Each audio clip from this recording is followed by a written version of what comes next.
So ladies and gentlemen, without further ado, may I please have the pleasure of inviting onto the stage our two distinguished guest speakers for this session. Mr. Jordan Duffy, as the Director and Head of Innovation, Buckham and Duffy from Commonwealth of Australia. And also, Ms. Shinta Witoyo Dhanuwardoyo as the Chief Executive Officer and also founder of bubu.com from Republic of Indonesia. Please coming to our stage. Okay, ladies and gentlemen, let's now begin today's session with the first speaker, Mr. Jordan Duffy, to present his lecture entitled Accelerating Technology from Startups to Governments. Please, Mr. Jordan. Hello. Hey, that's good. How is everyone going? Good? Good. Thanks for flying me 12 hours here from Australia. It was a good flight, and yesterday was awesome to see the Indonesian heritage, culture, and what is a pretty spectacular event. So I'm really happy to be involved. I'm just going to get our slides up in a minute. B&D is about 5 years old, and my business partner and I, Alex, have been running businesses together for about 9 years. And as we've been working in all of these different spaces, from healthcare, software, through to lotteries, through to sporting, there's a lot of trends that we've picked up over our time in business. We started first when we were about 14 and didn't really know what business was. Now, a little bit further on down the road, working with enterprise and government, you start to see some of the gaps in actually getting SMEs and startups to work with larger organisations, the cost of actually making that happen, and some of the key points of failure, which we've sometimes learnt the hard way, and sometimes we've been lucky enough to see them coming. So I want to take you back to the beginning, and this is probably about 8 years ago, in 2008. If our clicker works, awesome. So there's Alex and I when we were about 15, and we started our first company coming back from the Chinese Olympic Orchestra in 2008. We were part of a 2008 peace orchestra that was flown in from around the world, and we got to play drums and saxophone and cool songs all over China. And I remember lugging a huge drum that was 10 times bigger than me up the Great Wall, and then actually going and finding out that everything in China was much cheaper than we'd ever expected it to be back home. And at that time, we didn't really know about perceived value, what a value proposition was, and it was kind of just this spectacle of how come I can buy stuff at one price here and sell it at another back home. And that's kind of what we did. When we came back from China, we started importing iPod earphones and all other sorts of electronics. And that quickly went from selling electronics to starting an audiovisual company, which is one of the photos you see there. And in that first year, we actually secured a couple of contracts for a few years in a row with our local council, our local government. And from there, it got bigger and bigger, and I started to work for companies like Santos. We have a Royal National Agricultural Association in Australia, and we worked for them as well. And I started to get a lot of experience in the industry, and I was about 15 at the time, so I was kind of just taking this all as it came. From then to now, we've gone through a lot, and B&D now is known in Australia for sitting on the leading edge or taking risks that no one else will take. And Alex and I always come back to this point, is what are we willing to lose? Out of all of this, out of this work that we've done, what are we willing to lose? And it comes back to we're willing to lose the last penny, down to the last penny that it takes to breathe, because realistically we have no debt. We have nothing that we can't actually start again and rebuild. And that puts us in a unique position for companies that are actually building for enterprise and government. Not a lot of companies or SMEs or larger businesses that provide services to the government or to larger enterprise can say, you know what, I don't have anyone else to answer to. I don't have any other risk apart from actually my day-to-day operations. And that puts us in a unique position because we can take risks that other people can't take. Between the time of starting our first business to now, we ran a couple of businesses in between that, which were successful. Some of the others not so successful. but each had their learnings that just kind of snowballed into what became B&D. And B&D in 2011 started by building enterprise software. We in our first year as an SME, we built a lottery and gambling system. We worked with government compliance. For a first-year technology company, it's very abnormal to start working with government compliance and advanced systems like that. Second year, we moved into healthcare, and we started working with HIPAA compliance, with government health compliance. We worked with FDA, TGA, CE approvals, and maintaining software that could stick to those standards. So our journey through the SME, through to SME larger sized businesses was quite accelerated. And what was really important is actually as we started to build this business, we didn't know until a few years on that we were actually building an innovation ecosystem for ourselves. We were building a group or a network of things that would ultimately culminate in us being able to generate new ideas rapidly, to quickly and rapidly identify problem sets, build new solutions, and have an understanding of architecture that most at our level and price point didn't. And now B&D provides government strategy in the technology sector for our largest federal units, as well as state government. We engage with startups and SMEs so that we can mentor them, understand how they work, and take that to our enterprise clients. For our enterprise clients, we run a lot of innovation programs, so we help them accelerate technology. And that technology ends up coming from a lot of different places, but there's a certain path that it ends up taking most of the time that it starts to even out, and I'll show you that later on. So what do our main services look like in the enterprise sector? We have rapid prototyping systems. So people can come to us and we can help them build a new solution that doesn't have a case study, that hasn't been seen before, that matches a specific problem set for that organisation. And once we understand that problem set and we build a value proposition specific to them with those new combinations of technology, we can prototype them very quickly. And instead of just saying, okay, we're a business consultant, we'll come in and build this for you and give you an architecture, and then you need to go and do it yourself and take the risk, we actually help them take that risk. We help them de-risk adopting that technology at the early stages, which is quite risky for a large organisation or enterprise if they have shareholders, if they have a large public footprint, or if they're actually not 100% into the emerging technology space. So we provide the middle ground of accelerating technologies from the startup, SME and research ecosystems into larger SMEs for piloting and into enterprise for large pilots through to production.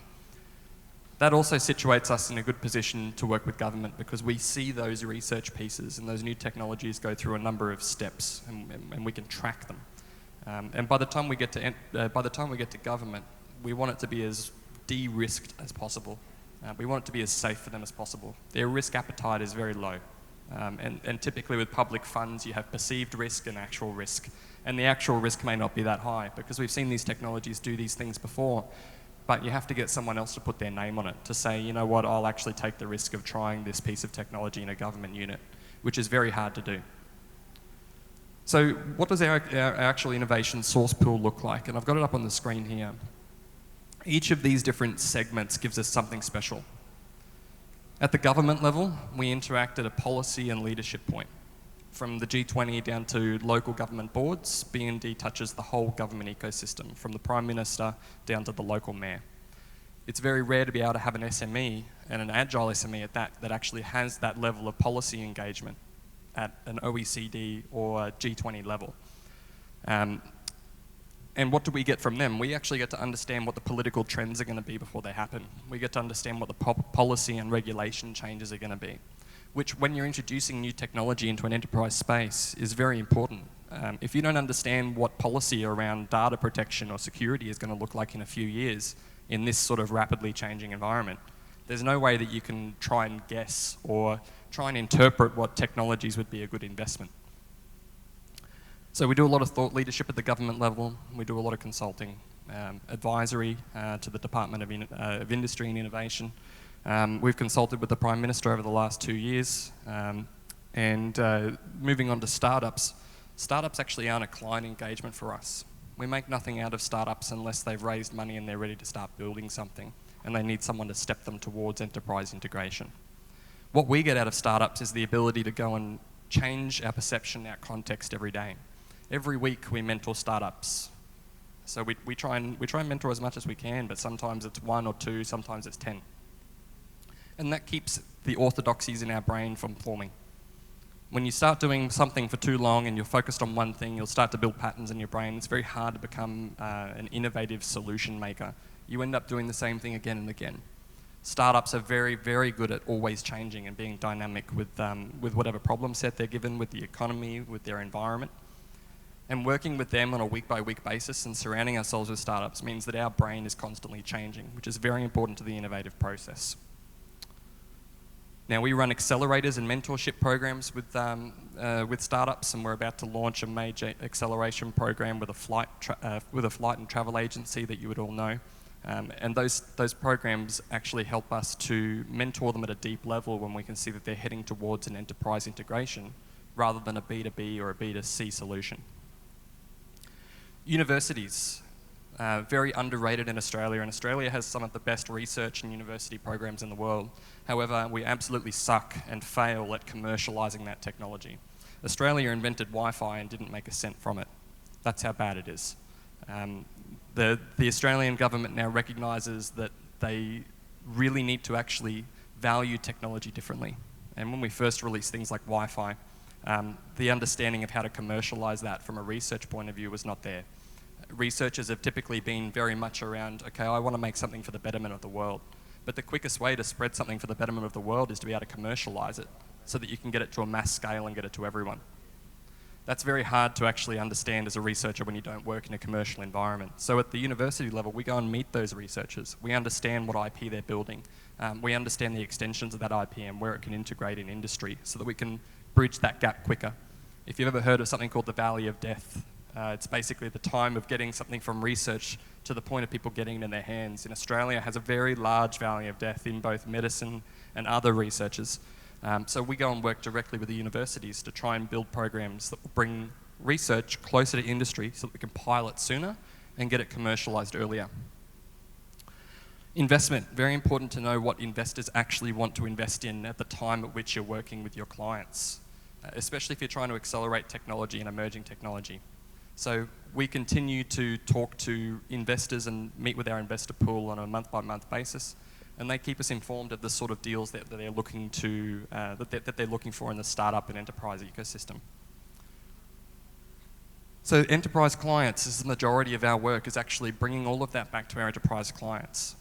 The majority of our time is actually spent out in the ecosystem in a non-charged format. So out of 30 days, we would come back and actually have 1 day with the client. The reason we do that is so that we're not constantly putting ourselves in the orthodoxy or environment of that client. We could constantly change our way of thinking, which sounds a bit odd because consulting has always been about how much billable time you can get in front of a client. We have a minimum 20 times ROI from the last 2 years of consulting on the innovation programs that we provide, at least. And we provide that in 1 day out of 30 in a month, purely because we don't have the deep-seated patterns and orthodoxies that our clients have, and we can discover problems in their programs and processes that they just couldn't see because they didn't have the context of what's out in the greater ecosystem, what's in research labs, what startups are working on. So it's very important all the free work we do actually really allows us to deliver high ROI programs to our clients. And lastly, leadership. When you're taking high risk for your clients and on their behalf and in collaboration with them, it can be easy for a client to say, well, it's not your money. If it fails, it doesn't really matter.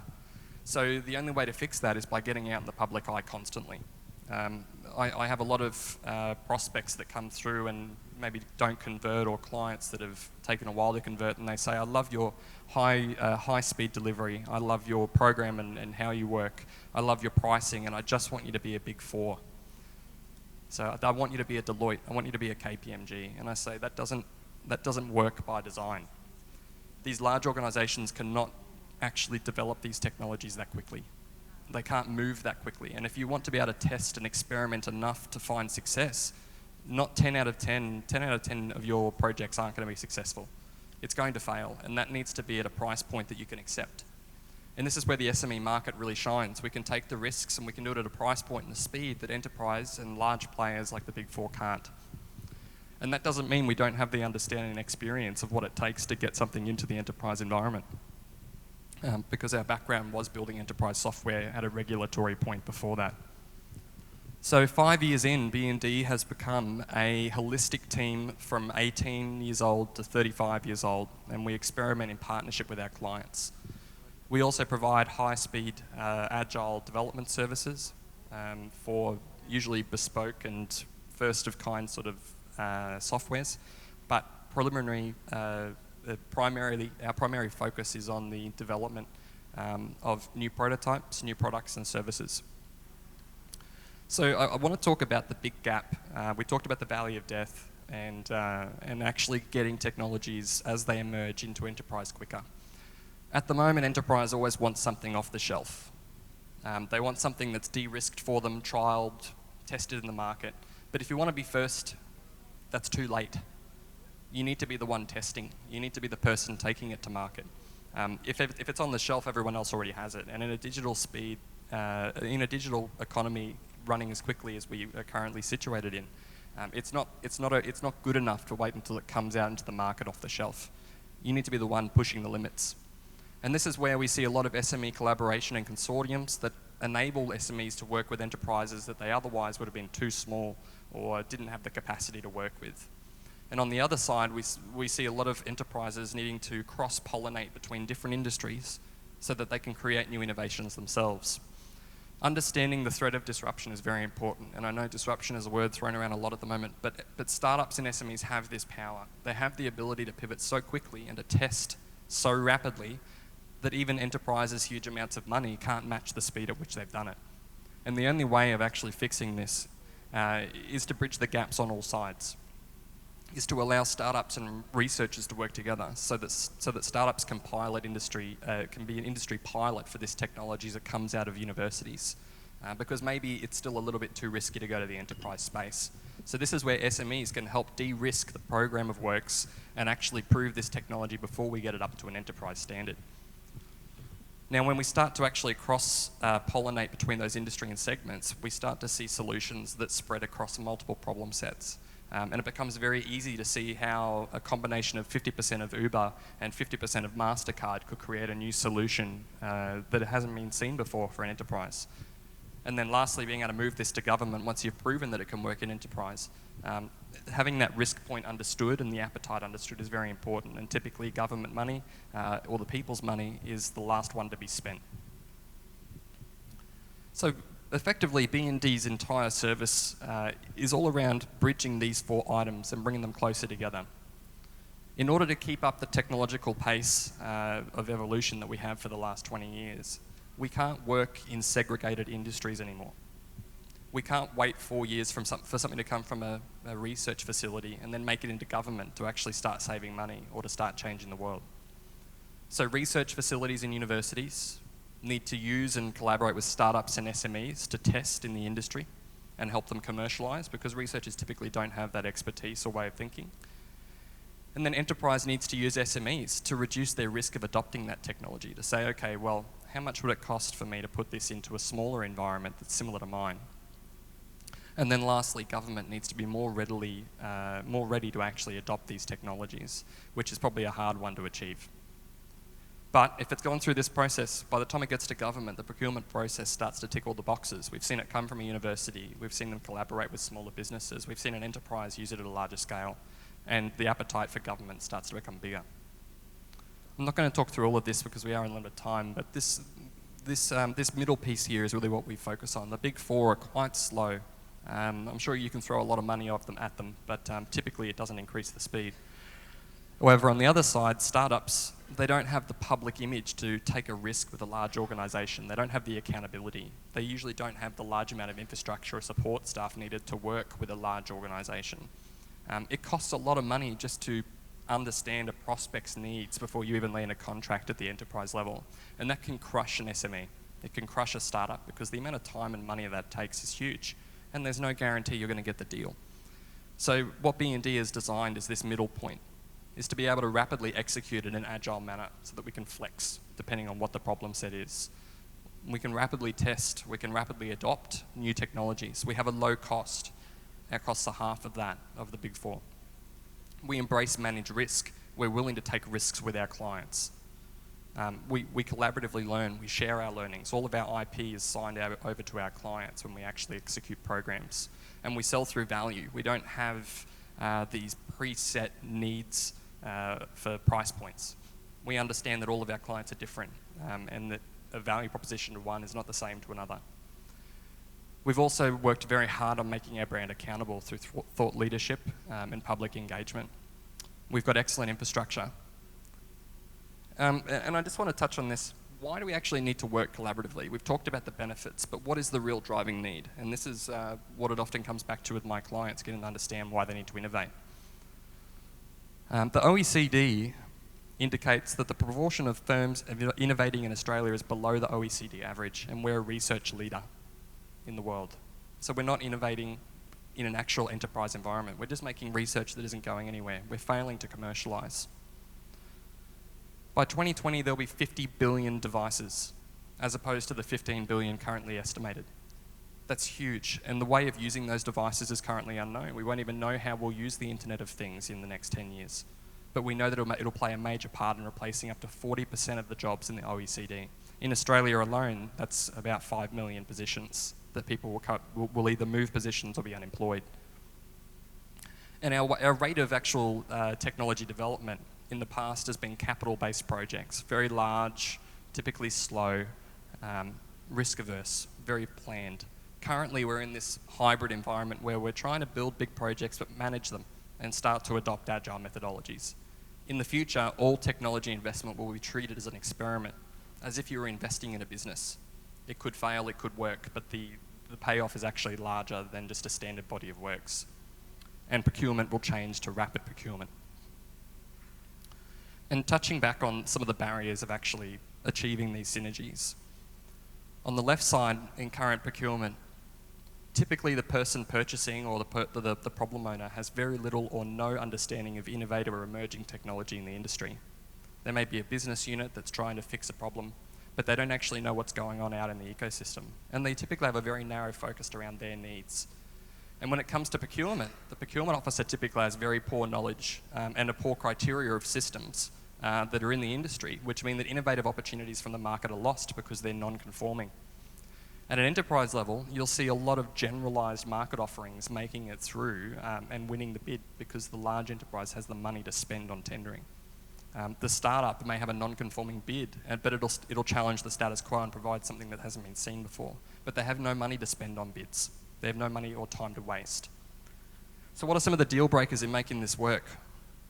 Enterprise and startups talk very differently. The way they approach problems, the way that they architect solutions are completely different. The startup scope and enterprise expectation are typically very different. Enterprise expects a certain level of quality.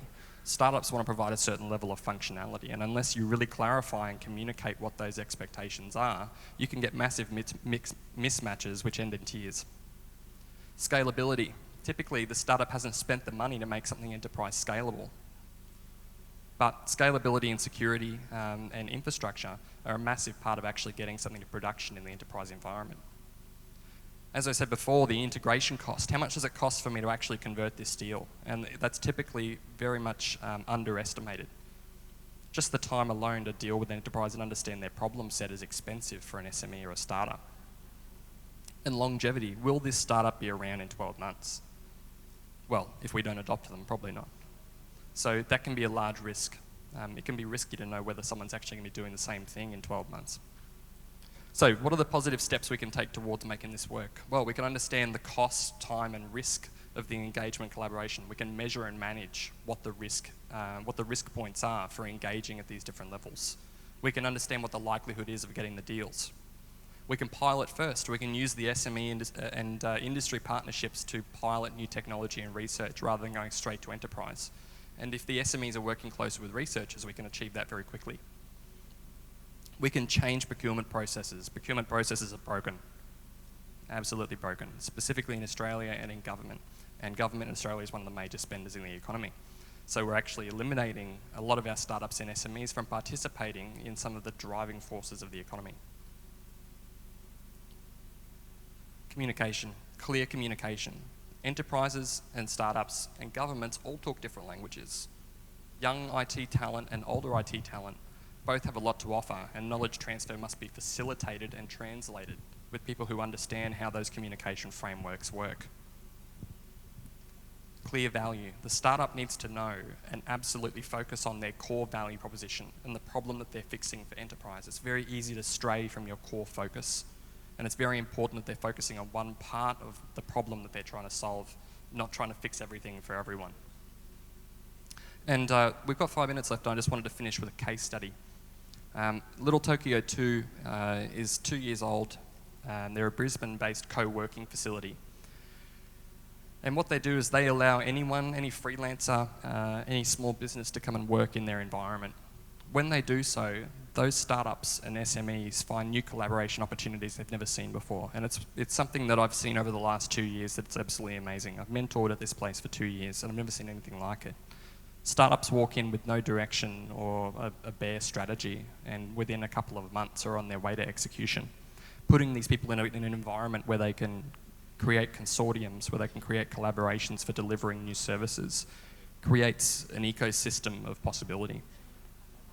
And in the last 12 months, we've worked with LT2 to help them win 2 major tenders. One of them with the Brisbane City Council. Brisbane City, where I'm from, is a 2.5 million person city. The Brisbane City Council, about a year ago, put out a tender or a request for proposal to help them build an innovation capital hub to centralise innovation and the best minds in the city. So they allocated $5 million to do this over 4 years, which was actually a pretty tight budget. You need a lot of money to be able to facilitate this sort of work. There's a lot of expertise that comes involved, and actually getting an industry to engage, it takes a lot of time. So what were some of the keys in actually getting LT2 to win this $5 million tender? Well, firstly, they had to understand the government goals. They had to understand the policy that the government was trying to achieve and instill by putting this innovation hub in. They had to understand what their core outcomes were going to be. LT2 had a strong community and culture, and they had to really align that with the government strategy to say, what does this need to look like for it to be a Brisbane City Council community?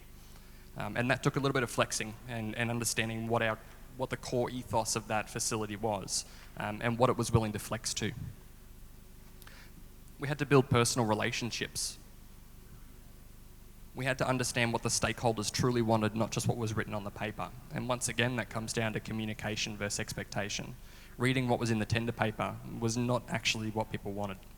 And understanding those stakeholders' key drivers was very important. Case studies. We had to provide the proof and how that related to the government experience, even though that these were with SMEs. So we had to show and measure the outcomes of collaboration in the community. We had to show what happens when you bring startups together and you give them access to enterprise. And basically, we aligned those with the goals and strategies of the government. We had to analyse the competitors very closely to see how do we actually differ and how do we use those differentiations as a positive tool, not a gap when they do their analysis. So we were very upfront around the competitors in the industry, in the local region, and how we were different. And once again, the last was their core value proposition, their ethos, their ethics, and how they approach business. Time and time again was rehashed through the tender to ensure that it aligned with the ethics and values of the Brisbane City Council. The second, within 12 months, was with a company called Springfield Land Corp. Springfield Land Corp is Australia's largest master planned estate, currently with only 30,000 people, but started about 20 years ago by Maha Sinathambi, which is a very successful business person from Australia. This master plan estate is one of the most advanced master planned estates in the world. There is full fibre under every road, and they've taken 20 years to get an infrastructure that will facilitate innovation and growth for the next 20 years. And once again, this was a very different approach. Springfield wasn't looking for a commercial solution that matched their strategy. They were looking for a cultural solution that would match the culture that they were intending to build over the next 20 years, which can be hard to understand even when Springfield Land Corp doesn't fully understand what that will look like itself. So we had to give them a framework for facilitating communities, for using communities for collaboration and better outcomes. Once again, we had to show them a win-win pricing model so that we could say, look, we need a certain amount of money to operate, but we're not going to be greedy. once we do find success, we can actually evaluate that success, and here's what the outcomes look like. And when LT2 presented a pricing model that was based on a win-win scenario, it worked for Springfield. We nailed the culture, and we were able to say, okay, well, if this succeeds, we've covered our base costs, and here's how we'll both win as we expand this program. And once again, with a pilot, so that they could de-risk that engagement, so that they weren't going for a 5-year engagement straight away, that they could share that risk. And lastly, they could show the alignment and difference in Springfield Lands Corp's skills and also LT2 skills, so that they could show how those two aligned. So that's how we created, with LT2 in partnership over the last 2 years, a very successful program for engaging government and enterprise partners, clients, and we work with LT2 to this day on pretty much every program they run, because we provide the back-end strategy and the technologies that can help them push the limits. LT2 provides a community and a culture that we can't build, and a knowledge pool that we need access to. So thanks everyone for coming, and I'm looking forward to your questions later in the session. All right, thank you, Mr. Jordan Duffy, for that highly informative and engaging lecture. So, ladies and gentlemen, let us proceed to the next part of our masterclass. Please welcome Mrs. Shinta Witoyo for her compelling presentation. Please, Mr. Shinta Witoyo. Thank you. Good morning, everyone. Let me introduce myself. Maybe you can have our first page of the presentation. Okay, I'm Shinta Witoyo Dhanuwardoyo. Basically, I call myself a serial tech entrepreneur because I've been doing this for 20 years. My first startup is in 1996 before Google. So that's when I started falling in love with internet in 1996. So that was like already 20 years ago. So I think you kind of like do the math how old I am. Let me just talk a bit about how I actually started in the tech business. It all just, came into place. I didn't study anything on technology or anything. I'm an architect, so I studied architecture, and then I took my MBA after that. But what happened is, after 5 years of architecture, I think I got tired of drawing, so I asked my dad if it's okay if I take business for my master.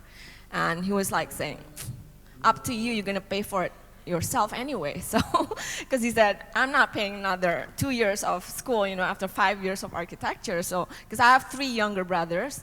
So what I did was, I applied for some kind of a scholarship, and it was called a graduate assistant. What you have to do is either you work for a computer lab in your school, or you work for your professor. So, I was like saying, 10 hours a week, I rather work in a computer lab, because when you're working with a professor, 10 hours a week could be 20 hours a week. So I said I'm going to work in computer lab. So I interviewed. I had no background in IT or anything, but I was able to draw using Macintosh during my days, in my architecture days. So that actually got me the job. So I became the boss of the computer lab, and I had a whole bunch of IT geeks working for me. So that's where I actually learned about computer or internet. And what happened was, usually during break or in the computer lab, I would surf the internet, the World Wide Web, that's what we call it. And I fell in love because I saw like, wow, this is such a powerful media, such a powerful tool that I've no doubt is going to be very big or very huge in the future. So what I did was I taught myself how to create a website through the internet. So I surfed the internet and how to make your own website. So that's what I did. And and then I went back to Indonesia after my MBA. I went to school in the US, by the way. And when I came back to Indonesia, I worked for consultant management for about 1.5 years. But I remember every time I go back from office, I would run in front of my computer, and I would start creating website. So, I was like thinking, maybe I should start a company that creates website. So in '96, I decided to quit my job and create my own company, which is now called bubu.com. Bubu.com started as a web development company, but now it evolved, become one of the leading digital agency here in Indonesia. So we are like an advertising agency, but we only deal with the new media. And along the way, I've done almost everything that there's to do in the tech world. I actually, in 2008, I started one of the early marketplace here in Indonesia called Plaza.com with Telkom. Telkom is one of the biggest telco in Indonesia. We actually was able to work together with eBay. So I went to eBay and convinced them to collaborate with us, and they ended up actually investing to the company. After that, now it's called Belanja.com. And after that, I created other things, but you know, in between, I created tons more of news portal. I did a number of other startups, but they all failed because I'm just too early in everything. So I think there were times like in early 2000 where there was like the .com boom in the US. I did a lot of numbers of new companies as well. I think I did like 6 new companies in between that time, 2000 to 2008, and they all closed. But I don't see that as a failure. I see that as my asset, because I've done everything. I've done everything that there's to do in the tech world. So in 2011, I actually started one of the early venture capital that invests on tech startups here in Indonesia. It's called Nusantara Ventures. I did that for about 2 years, and after that, I decided I want to do my own things, and I want to just do angel investing, invest on tech startup using my own money. So now I'm back to Boo as a CEO, and I'm now more on angel investing. I mentor startup, and I built a lot of initiative that help to promote and develop startups in Indonesia. Okay. So let me show you how exciting time it is for digital landscape in Indonesia. As you can see, we're about 255 million population. We're more than 90 million internet users. And we have about 8.7 million e-commerce consumers now, which translate to about 4.98 billion US dollar in online transactions. And the internet penetration, that means it's about 34%. And you know, out of that 255 million population, it's a very young population because 52% is below 30 years old, which is around my age. Just kidding. Actually, 29% is below 15%, so that's very young. And if you have a young population, you know that's where your consumer is going to come from. And our mobile connections, we are more than 300 million, which means it's 125% mobile penetration to this country. So we are a mobile-first country. And we have about 67 million active mobile social users, because I think everybody starts using their mobile as their internet connection. And we have about 69 million smartphone users. So definitely it's a very exciting landscape for digital. Let me introduce you to a company that I think is a groundbreaking for all of us here. It's called Bukalapak. It's actually a marketplace. What it does is just a marketplace where you can actually start your own store, and then you can start selling. And it actually boasts that they have 500,000 sellers on their side, which is, I think that's great, because that's empowering the SMEs. You know, if you can just start any store and start selling any, you know, within minutes, I think that's really great. So, Zaki, the founder of Bukalapak, he started this like I think 3 or 4 years ago, and now he's well funded by a big media company here in Indonesia, and I think he's a great role model for other startups in Indonesia. And like I mentioned before, that Indonesia is a mobile-first country. In Indonesia, there's 90 million Facebook users, and sometimes the Indonesian thinks Facebook equals to internet. That's the problem. So when you use Facebook, They think, oh yeah, I'm using the internet. They probably don't even have emails, so what they do is they would go to a store that sells a mobile phone. They'll give your mobile, you can give your mobile phone to them and ask them to open a Facebook account for you for 50,000 rupiah. So that's how, that's how people think that they own they are using internet even by just using Facebook. And internet advertising is also the fastest growing segment here in Indonesia's media. The growth is more than 200% actually. Okay, so I think by looking at the landscape, we know that any business should embrace digital, especially SMEs, because I believe that even just using your social media can help improve your business as a small, medium enterprises. I know a lot of SMEs start their business either on Facebook or Instagram, and they get like big revenues every month without even opening a store or even opening an online store sometimes. But I believe that, you know, if you are going into business, any business, I think you just have to start embracing digital from day one. And for Indonesia, you definitely have to get into mobile. But one of the challenges that we have here, especially for startups in Indonesia, is that we are lacking of developers. When I say developers, what I mean is skilled developers. Developers that can take your companies to the next level.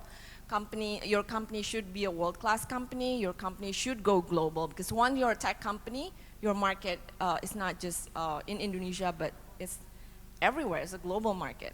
But the problem is we don't have that developer that can take us to that next level. I mean, there are, of course, but not many.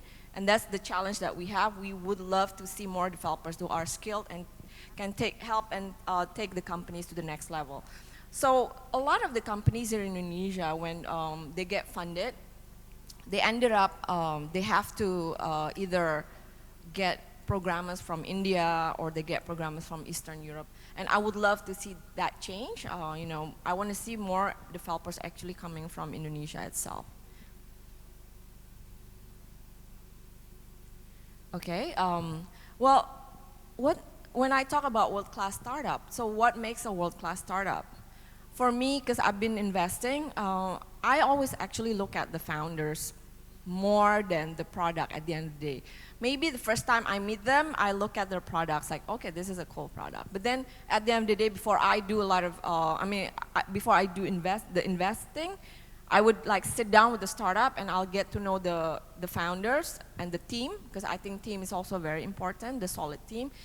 And from there, I can tell whether like you are really going to become an entrepreneur or not. Because being an entrepreneur is very hard, very tough, and it's not just an easy job. So you need to have a strong entrepreneurial spirit, mentality before you get into or starting your own startup. And of course, products that solve a problem or cater to the right market is very important. And if you're in Indonesia, I always tell my startups that local content can also have a global reach. And of course, we need to have consistent user base because we need to grow from there. So I want to show you one startup that really represents what local content with global reach.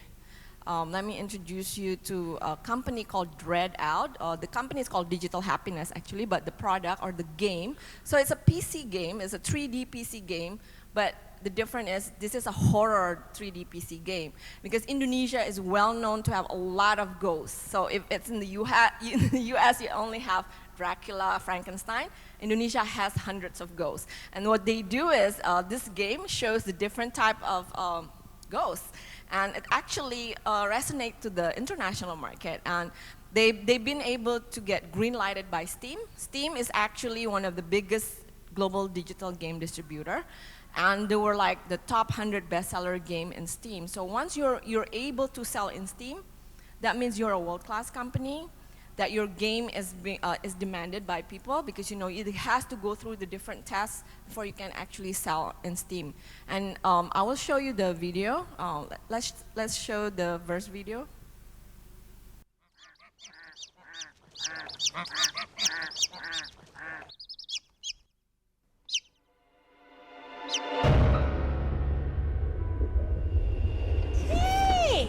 We're playing Dread Out. And welcome back to part 2 of Dread Out. Let's play Dread Out. On va juste partir à la recherche de nos amis qui sont partis depuis longtemps. Aduh, ntar gue belakang sendirian lagi. Ini lagunya, gue kagak mau main, aku balik. We're back with a really good game. I reckon this is the scariest game that's ever been on House of Horrors. Yeah. So we're going to revisit it, of course. Welcome back to some more Dread Out, baby. Let's keep playing. Oh no! It's just me, those dirty finger eyes. Oh shit! She's gonna. What's up?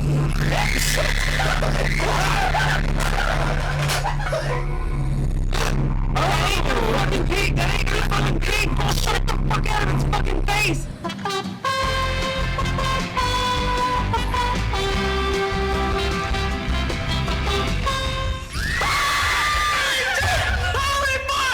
Oh shit, I got shivers. Dude, why are we playing this? Ich weiß nur halt nicht, wie weit wir wegrennen müssen. Sini, ya bilang. Otak gua patah lagi. Mana ini?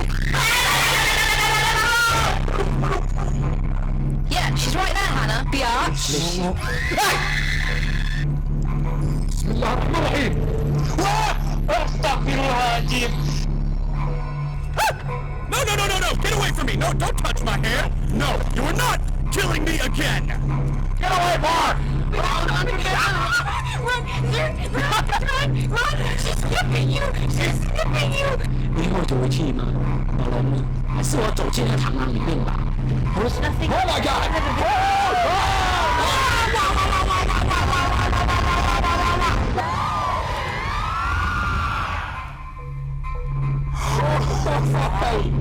Jeez! Shit! Oh my god! Holy crap, that scared the shit out of me! That was pretty fucking rad. This game is hard, man. Still, I gotta say, I'm pretty impressed with this game. It's like a tribute to old school horror games, in my opinion, and that's pretty cool.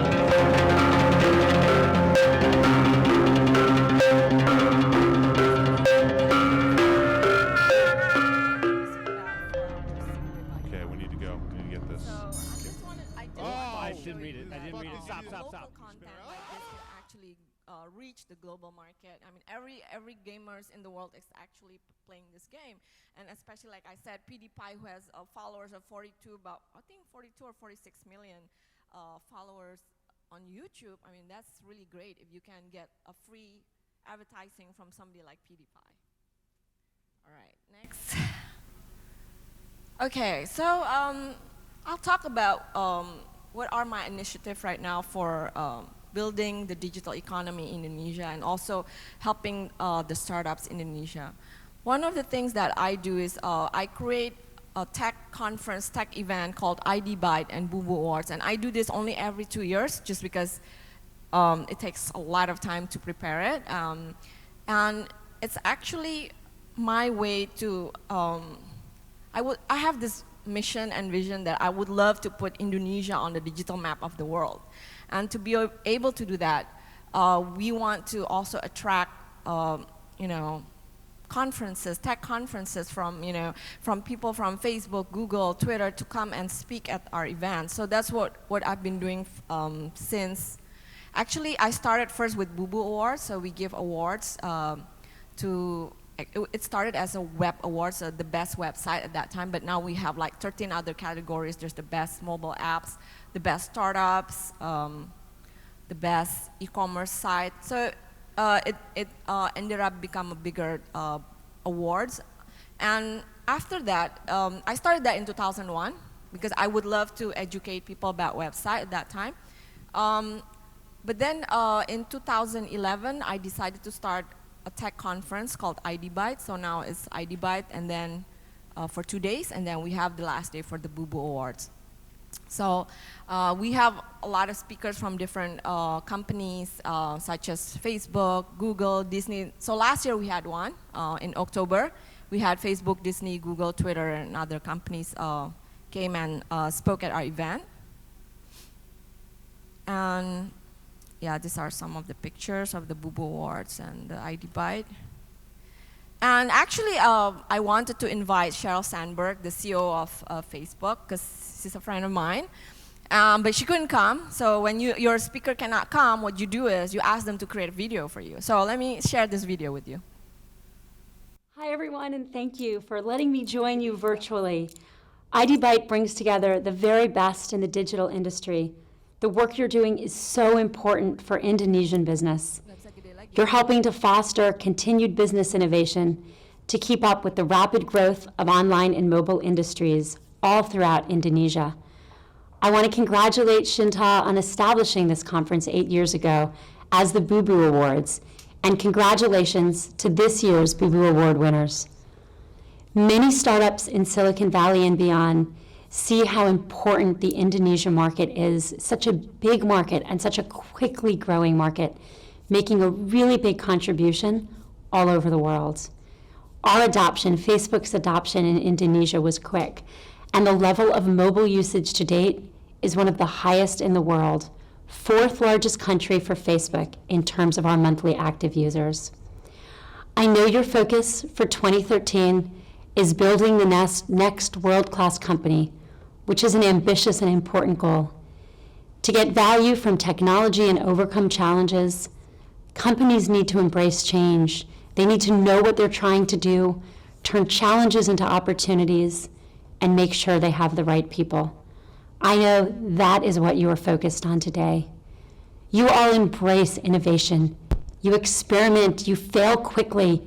You embody the motto we use at Facebook: done is better than perfect. I look forward to seeing all the great things you build.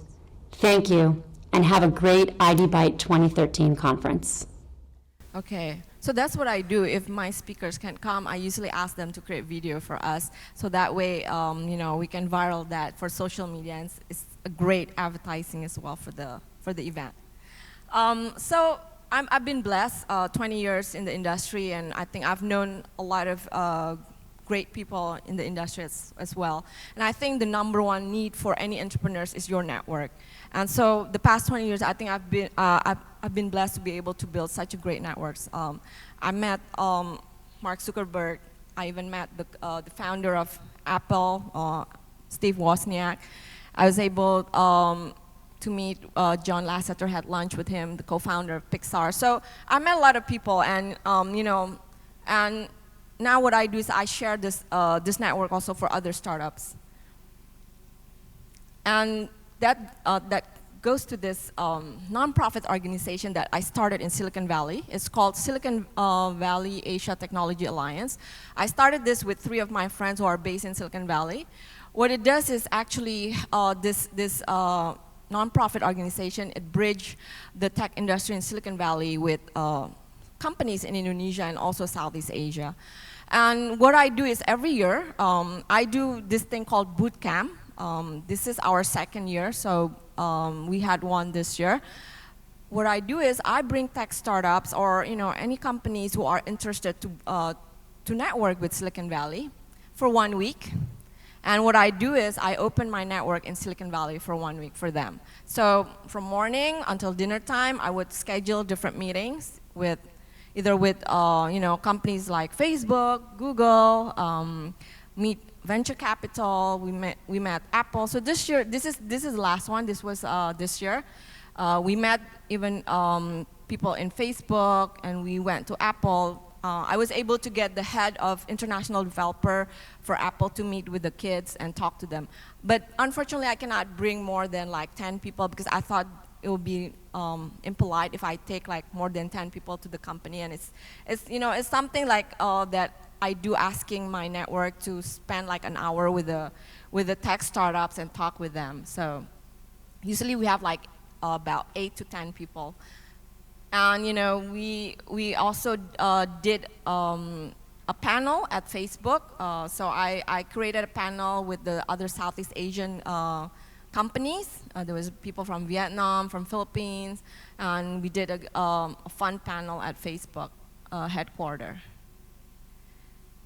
And another thing that I've started last year is I started Angel Investor Network, because I think startup, before they go meet venture capital, they usually need what you call seed funding. It's the first funding that they need before they, they grow bigger and able to see venture capital. So I started an Angel Investor Network called Angel EQ Network with 14 of my friends. Half of my friends probably had been investing on tech startup, but the other half, they haven't done so. Like, for instance, we have here Tony Fernandez. He's the CEO of AirAsia, happens to be a good friend of mine. So I asked him to join this network because I think he's a great influential people that can help startup. He can give advice, not just funding, but also advice and opening doors for the startup itself. So this is one of the things that I just started last year, end of last year. And the last one that I started, because I always tell startup to think globally, so I have to start, I have to walk the talk. So I started another company, but this is based in US. It's called VC Network. It's actually just like AngelList. Instead of listing angel investor, this one is a list database of venture capitals together with my partner Jenny Ta, who is based in Los Angeles. Yeah, we actually won an award actually this year in April, Women in Business, from the LA Business Journal. And so we're hoping by doing the VC network as well that we can help connect venture capital with startup, not just only in US, but also this becomes a global platform. So it's gonna help connect startup from anywhere to any venture capital in the world. Well, I have 4 minutes, but that's all from me. Thank you so much. Hope you get inspired to start your own startup after this.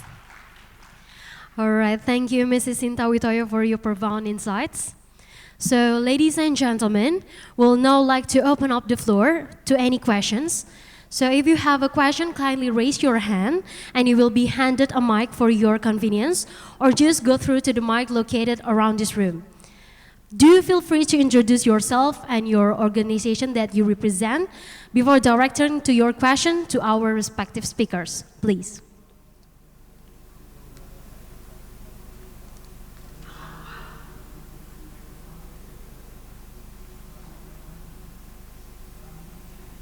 Assalamualaikum and good morning. I'm Siti from Malaysia.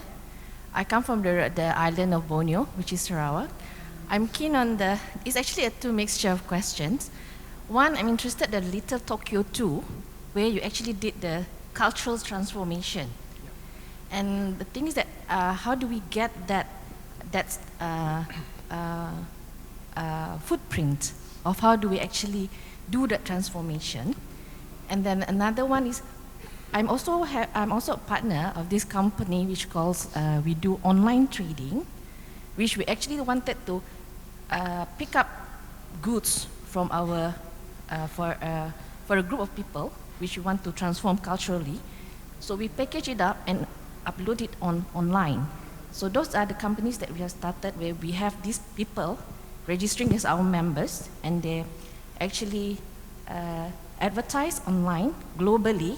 That's where I think bubu.com we actually synergize the two together, but we cannot actually embark on it.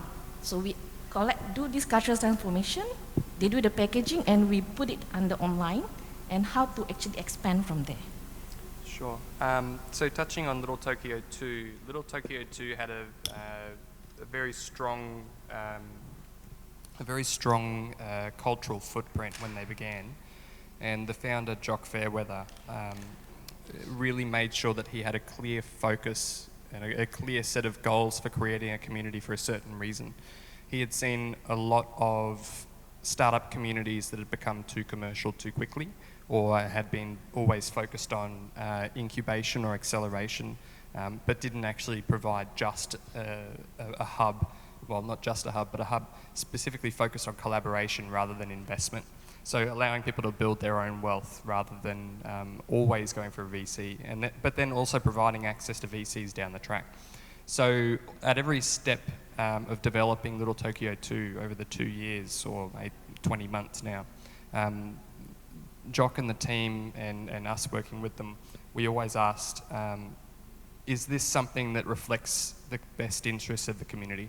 And it's a for-profit community, but the community members understand the value of having a strong culture and making sure that the people who came into that culture were the right fit. Every person was interviewed individually, so there was no instant web sign up. We wanted to make sure that we weren't bringing people in that would just instantly start selling to everyone, rather than looking for collaborative opportunity, or just starting to pitch their products at everyone. So making sure the right people were coming into the community, and that still grew to about 550 now, and that's still interviewing every person, which is pretty amazing growth from 0 to 550 in about 18, 20 months, as well as all of the corporate clients we work with. Making sure that aligns with the clients that LT2 and us work with is really important. So the Springfield Land Corp, for example, very good match because they were looking for a community-based program rather than one provider that would come in and provide every service needed. They wanted people who would actively build collaborative approaches or methodologies for providing services, and wouldn't try to own the ecosystem, which is really important. Same thing with B&D. We could probably do pretty much anything. But we know that there's SMEs out there that have taken the risk already and that we can work with and harness the work they've already done and create a win-win situation for everyone. The enterprise knows that we can build the gaps. The SME has been working hard on something that's brand new. And for us, obviously, we get a fee for being able to help them scale from an architectural and security and enterprise integration point of view. And I'll leave the company exchange over to you. I'm not sure I understand your questions though. We actually have an online company now. So what we actually did was we recruiting members to actually park their products, something like Lazada.com. But because the thing is that they are not, we don't know how to take it off after that. Once technically in terms of dispersing the products and all those things. So our empire, our companies is actually now it stopped halfway. So we are looking at how to actually, but we have the. Can I just talk to you later? Because I think it's a bit complicated understanding. Yeah, okay. Maybe there are other questions? Okay, right. Let's move to the next question. Please raise your hand and go through the mic located around this room, or just our team will hand it you a mic. Please.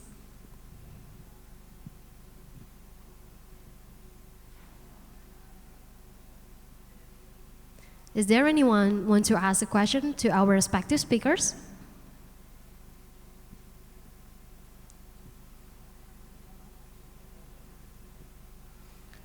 Good morning. My name is Rizman. I'm from Jakarta. I'm a legal counsel.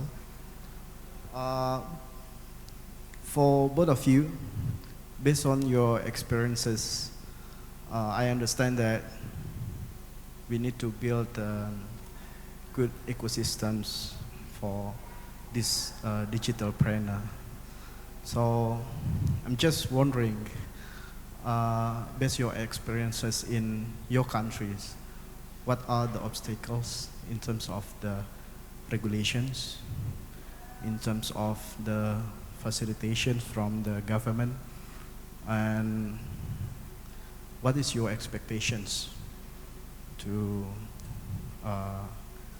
make a good ecosystems, for example, in Indonesia or in maybe in Australia? Thank you. I'll start. Okay. Well, I think there's still a lot of challenges that we have on building startups here. To begin with, it takes a long time to actually just to start a company. Like I think it takes about 3 months, right? So I think there should be an easier way to create a company, maybe in less than a month, if possible, or even in days or weeks. So that's one. I mean, I think the government is trying hard to change the on how to start your own startup. And for me, to create a great environment for tech startup, there are other formulas like, I think the government should also think of the investors. For instance, I'm an angel investor. I would love to, if I can get like a tax holiday because I'm investing on tech startups. I think that'll be great. I think it motivates angel investors to actually invest on more startups. Other things, the challenges that I was saying earlier is that we need skilled developers or programmers in this country to actually create great startups and actually have, not only for startups, actually skilled developers will be needed in any company, any business now, because I think all business are going into technology and digital one way or another. So those are some of the challenges. The government, I talk to the government a lot because I'm in Kadin as well, and I'm quite close with the ministers. I help them as well. I think they're trying hard to actually help step by step in creating a better policy. So Pak Jokowi and the Minister of Communication and Information, Pak Rudiantara, they have a goal of getting 1,000 startups by 2020, which is, we have like less than 4 years. So I don't know if that's going to happen, but we need to solve a lot of the challenges before we can even create a world-class startup here in the country. So on the government piece, interesting you say that, Shinta. Australia has just introduced a new policy system called the NISA, which is the National Innovation and Science Agenda, which is about strengthening and expanding innovative ecosystems from research commercialization through to supporting startup incubators and accelerators, giving tax benefits to those that are investing in early stage startups, as well as funds that are providing seed amounts into startups. So a lot of those policy recommendations came from our work with the G20 and G20 WIEF from 2014. So it shows the policy work can get somewhere. A bit watered down, but still good.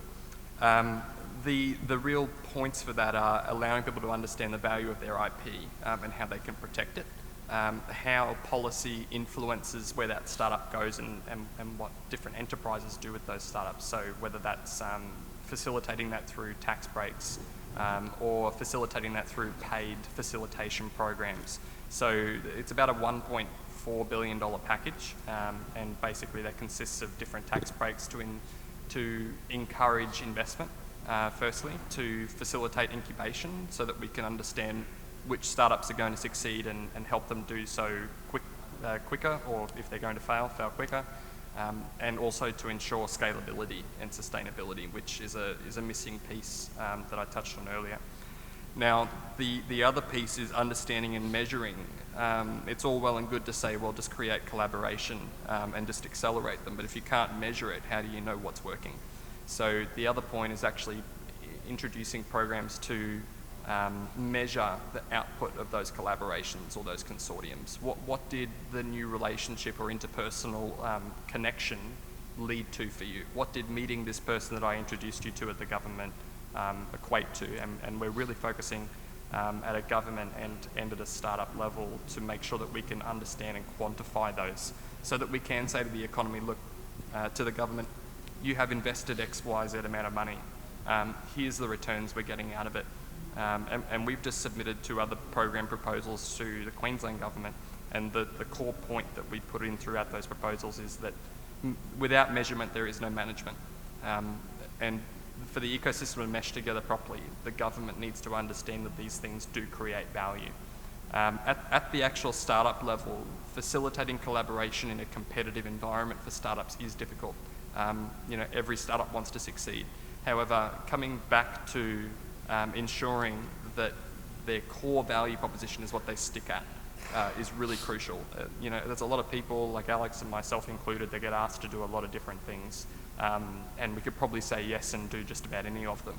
I think once you've been in a flexible environment for this long, you can pretty much flex to do whatever you need.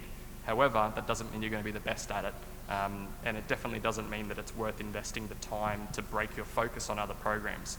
So we aim to be the facilitator, not the owner. There's a lot of value in being able to point people in the right direction and to create business opportunities that weren't possible without you facilitating. That can be just as valuable as actually owning the product itself. So collaboration, not competition, is difficult to balance in startup environment because it is every startup for themselves. It's a hard economy to work in. But getting that balance right means that you can focus exactly on what you want. And I think that comes with honesty at the beginning and transparency to say, this is what we want to do, and if we engage with you, this is what it looks like. No fluffing around, no beating around the bush, being straight to the point and saying, these are the things that we focus on and that we want to achieve. And here's the things you focus on and want to achieve. You really can't do it all. It's as simple as that. So you must collaborate in order to create high impact innovations. And I think also building interpersonal relationships with stakeholders is still crucial. You can have all the digital networks in the world, but nothing has the power like being able to speak face-to-face to someone, understand their core drivers, understand what outcomes they're looking for, and being able to appeal to those, because ultimately that person is the barrier to the strategy of a company. You still need to know what you need to do to get something through the door for that person before you can actually tailor it to whatever company they're working for. So I'd say those are some of the components that we focus on. All right, thank you for the answers. Let's move to the next question. Anyone? Okay.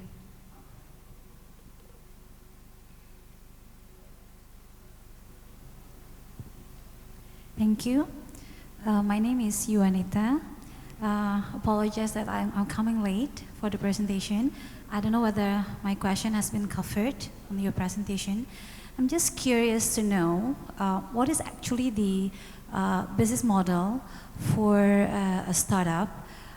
Is it the same like the physical business that we're doing, mean creating a profitability and cash flow for every single year of operations, or it's merely to create multiple valuations, like by getting so many subscribers, and then to be acquired in the future by other big corporations at multiple price? That is my questions. Thank you. I think it really depends on exactly what the aim of the founder is. Some founders set out looking for a merger and acquisition from the beginning and are really looking to build a new technology rather than using cash flow to create a sustainable business. So, some businesses start bootstrapped with absolutely no investment. I mean, we've never had an investment into these companies, so we've always had to grow organically. Whereas some companies start out for a particular purpose, looking to build a technology they know could be acquired in the future. For us, we always try to focus, and it is difficult, but we try to focus on sustainable business, is how do we create revenue streams that are scalable and sustainable, that allow us to turn a profit but match the value, the quantified value of the problem we're fixing. And we have a value proposition approach to pricing. So if we know that the problem that we're, we have set pricing tiers that we try to use as frameworks, but if we know that the problem of a business is only costing them $10,000 a month, there's no point selling them our $5,000 a month problem, our $10,000 a month solution, because they're actually not saving any money.